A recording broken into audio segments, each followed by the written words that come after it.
Hey guys, welcome to our channel. तो आज हम स्टार्ट करने वाले हैं चैप्टर 14 एक्सरसाइज 14.2। तो आज हम इस वाली वीडियो में एक्सरसाइज 14.2 का क्वेश्चन 3 जो है वो स्टार्ट करेंगे। तो चलो स्टार्ट करते हैं। तो देखो क्वेश्चन 3 में हमें बोला है, यहाँ पर हमें फैक्टराइज करना है, फैक्टराइज द एक्सप्रेशंस। ठीक है, अब यहाँ पर हमें इनके फैक्टर्स निकालने हैं। ठीक है, तो अभी तक तो हम क्या है आइडेंटिटीज को यूज करते हुए कर रहे थे, लेकिन अब देखो, अब देखते हैं इसको करके कि इसमें किस तरीके से इसमें आइडेंटिटी अप्लाई होनी है फिर नहीं होनी। तो उस तरीके से हम देखते हैं। तो देखो यहाँ पर हमें दे रखा है first part ax² plus bx।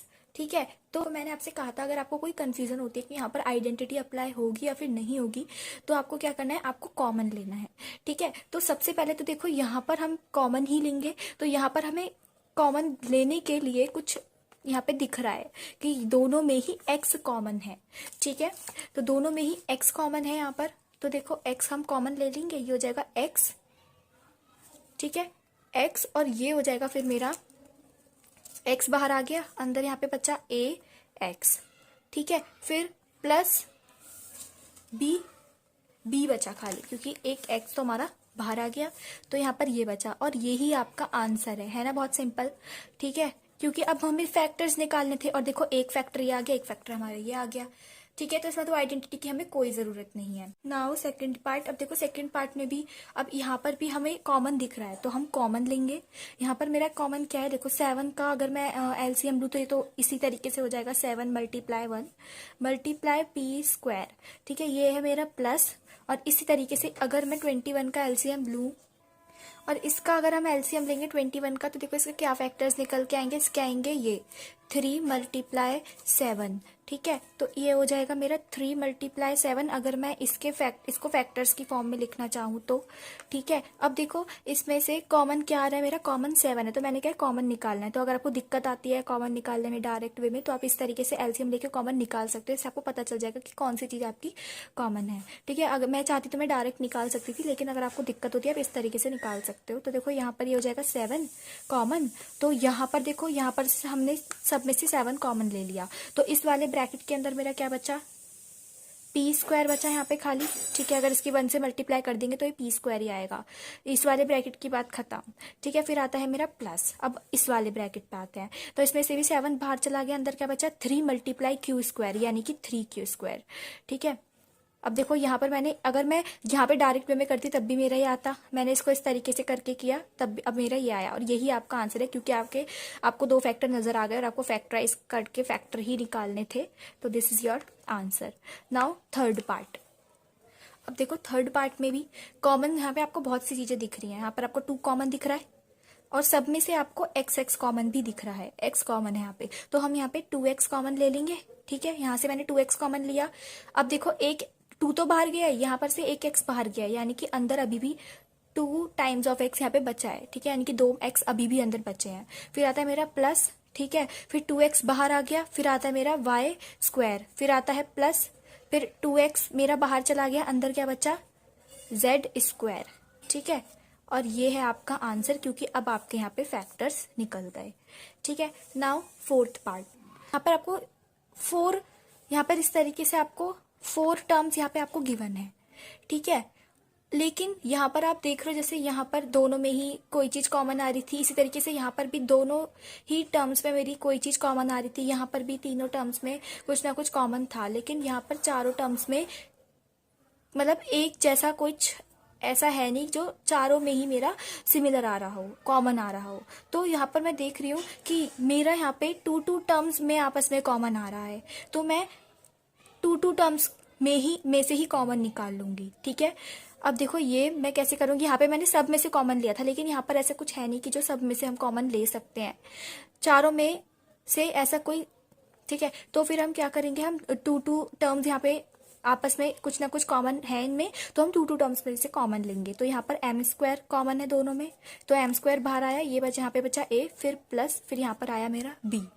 ठीक है, फिर आता है मेरा प्लस, उसके बाद इनमें से मेरा n² कॉमन है, n² कॉमन आ गया, अंदर क्या बचा ब्रैकेट के, देखो यहाँ पर खाली b बचा मेरा, और यहाँ पर फिर आता है प्लस, फिर यहाँ पे मेरा खाली a बचा।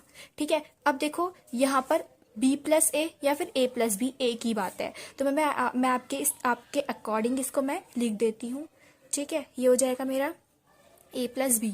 अब मैंने आपको, जब हमने एक्सरसाइज 14.1 की थी, तो मैंने आपको बताया था कि देखो, जो चीज़ जो घर के अंदर नहीं है उसको घर के अंदर कर लो, M square plus N square. ये घर के बाहर थे तो यानी कि ब्रैकेट के बाहर थे, तो हमने इसको ब्रैकेट के अंदर कर लिया।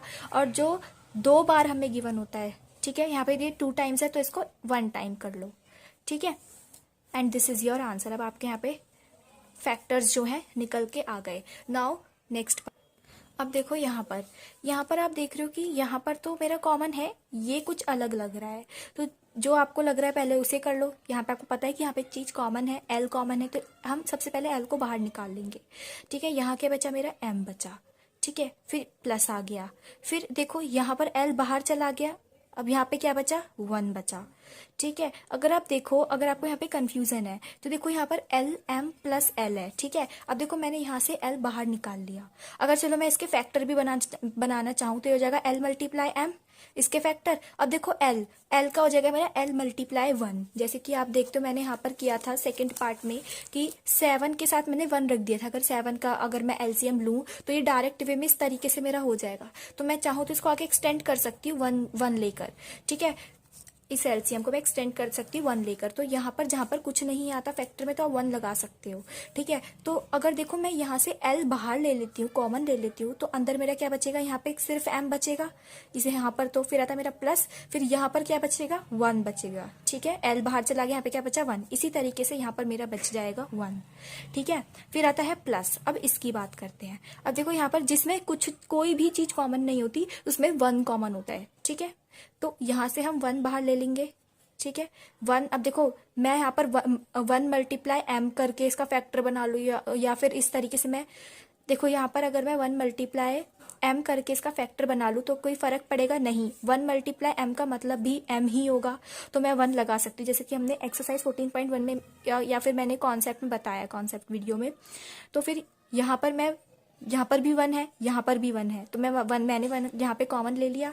फिर ये मेरा बचा एम प्लस, और यहाँ पर 1 मल्टीप्लाई 1, बात एक ही है, तो यहाँ पर मेरा 1 बचा। ठीक है, पहले जो ब्रैकेट के अंदर नहीं है उनको ब्रैकेट के अंदर करते हैं, फिर जो चीज 2 बार आ रही है उसको हम 1 बार लिख देते हैं। ठीक है, and this is your answer. ठीक है, let's move to our next part. अब देखो जो हमारा 6th पार्ट है ये तो बहुत ही सिंपल है। देखो यहाँ पर देखो आपने इस फॉर्म से ये फॉर्म बनाई। ठीक है, फिर जो ब्रैकेट के बाहर थे उनको ब्रैकेट में लिया, और जो 2 टाइम्स थे उसको 1 टाइम लिखा। यहाँ पर आपको ऑलरेडी इस फॉर्म में 6th पार्ट में ऑलरेडी गिवन है, देखो। ठीक है, इस तरीके से आपको गिवन है, आपको झंझट करने की कोई जरूरत ही नहीं है। जो चीज ब्रैकेट के बाहर है उसको ब्रैकेट के अंदर कर लो, और जो चीज 2 टाइम्स है उसको 1 टाइम करके लिख दो, and this is your answer. This is very simple. Okay, now let's move to our next part. अब देखो 7th पार्ट में भी 4 टर्म्स में आपस में कोई एक चीज कॉमन नहीं है, 2 टर्म्स में है, तो हम इसी तरीके से 2 टर्म्स में से कॉमन ले लेंगे। यहाँ पर मेरा 5y जो है, लेकिन उससे पहले देखो यहाँ पर तो आप इजीली कॉमन ले लोगे, यहाँ पर आपको प्रॉब्लम आएगी क्योंकि यहाँ पर फिर माइनस आ रहा है, फिर आपका माइनस भी ब्रैकेट के बाहर आएगा, तो मतलब काफी कंफ्यूजन हो जाएगा। तो सबसे पहले इसको हम पहले ले लेते हैं, तो क्योंकि देखो यहाँ पे प्लस है, यहाँ माइनस है, यहाँ फिर माइनस आ जाएगा, यहाँ प्लस है। जब आप यहाँ पे जो चीज जैसे आपने यहाँ पे किया, सपोज करो आपने यहाँ से कॉमन ले लिया, यह आया आपका y माइनस 4। ठीक है, यहाँ पर आप माइनस करोगे, फिर यहाँ से कॉमन लेते वक्त आप ब्रैकेट के अंदर जो है गलती कर जाओगे। तो उसके लिए आपको क्या करना है, यहाँ पर सबसे पहले तो इसको पहले लिखना है, इसकी तरह बना लो, जैसे ये प्लस फिर ये माइनस, इसी तरीके से पहले प्लस कर लो, बाद में माइनस वाली टर्म ले जाओ। तो ये हो जाएगा 2yz माइनस के 8z। अब जब आप कॉमन निकालोगे तो साइन जो है आपका, साइन में दिक्कत नहीं होगी। तो ये हो जाएगा 5y माइनस 4, यहाँ पे बचा, ये हो गया प्लस 2, यहाँ पे 2z कॉमन है तो 2z कॉमन लिया, तो यहाँ पे क्या बचा, y, फिर आया माइनस, फिर आया 4। अब देखो सिमिलर टर्म्स आ रही हैं और आपको काफी सिंपल लगा होगा करने में। तो जो घर के अंदर नहीं है, यानी कि जो ब्रैकेट के अंदर नहीं है, उसको ब्रैकेट के अंदर ले लो, और जो 2 टाइम्स लिखा है उसको 1 टाइम कर लो। And this is your answer. Now let's move to our next part. अब देखो ये भी बहुत सिंपल है, यहाँ पर भी 2 टर्म्स करके लो। यहाँ पर मेरा क्या चीज कॉमन आ रही है। अब देखो ऐसे नहीं पता चलता तो कुछ नहीं, आप फैक्टर की हेल्प से जो है कर सकते हो। एलसीएम लेके आप एलसीएम लेके आप कर सकते हो पता, ठीक है। तो मैं लेकिन यहाँ पर मेरे को पता है कि क्या चीज कॉमन है। अगर आपको पता है यहाँ पे आपको पता होगा कि यहाँ पर 2 कॉमन आ रहा है, तो 2 हम कॉमन ले लेंगे और यहाँ पर a भी कॉमन है, तो 2a मेरा बाहर आ जाएगा। यहाँ पे क्या बचेगा 5b, ठीक है। और यहाँ पर क्या बचेगा मेरा 2, ठीक है। फिर यहाँ पर आता है प्लस। अब इसमें से कॉमन लेते हैं। अब देखो इसमें से तो कुछ कॉमन नहीं है, तो हम यहाँ पे क्या कॉमन लेंगे 1, यस। तो यहाँ पे हम 1 कॉमन लेंगे और ये हमारा एज इट इज हो जाएगा, ठीक है। यहाँ पर कुछ चीज कॉमन नहीं आती है तो वहां हम 1 कॉमन ले लेते हैं, ठीक है। लेकिन ये ध्यान रखना है कि आपकी ये और ये चीज सिमिलर होनी चाहिए, तभी आप 1 कॉमन ले सकते हो, वरना आपको कुछ उसमें करना पड़ेगा, ठीक है। तो यहाँ पर ये जो ब्रैकेट के अंदर नहीं उसको ब्रैकेट के अंदर ले लो, और जो 2 टाइम्स लेके आओ उसको 1 टाइम कर लो, okay. And this is your answer. Now last part.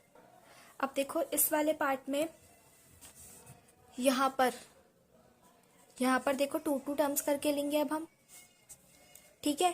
अब यहाँ पर आपको पता चल रहा है, अगर देखो एलसीएम लेके करना है, आप एलसीएम लेके करो तो 2 यहाँ पर आपके 6 के जो है फैक्टर आ जाएंगे। इसी तरीके से यहाँ पे 4, तो 4 के फैक्टर आ जाएंगे। इसी तरीके से 6 का हमने कर लिया, फिर 9 का ये फैक्टर आ गए, ठीक है। अब देखो 6, यहाँ पर मैं 6 को क्या लिख सकती हूँ 2 मल्टीप्लाई 3 मल्टीप्लाई एक्स वाई।